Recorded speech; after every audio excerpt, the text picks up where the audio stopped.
用爱烹饪，用心品味。大家好，我是威廉，今天给大家送上暖暖的酒香蛤蜊丝瓜汤，一起来试试吧。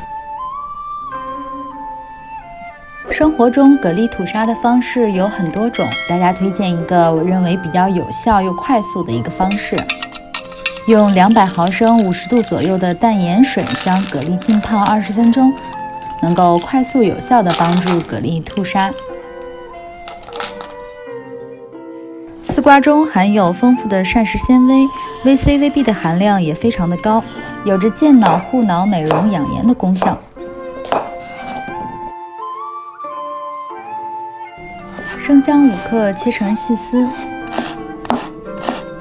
香葱2颗切成葱花，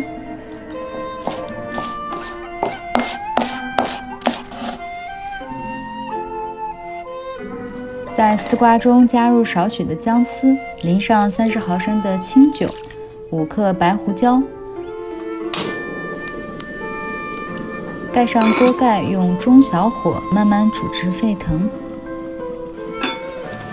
再加入蛤蜊，盖上锅盖，稍微再焖煮一下，煮至蛤蜊开口就可以啦。在汤碗的底部铺上姜丝，再盛上蛤蜊，最后淋上汤汁，撒上葱花就可以享用啦。暖暖的酒香蛤蜊丝瓜汤就制作完成啦。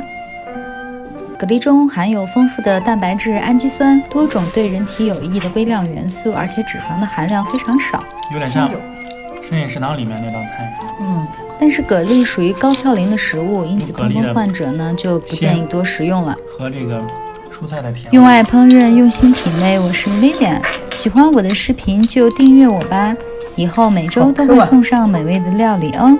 不要忘记点按小铃铛，谢谢支持，下回见喽。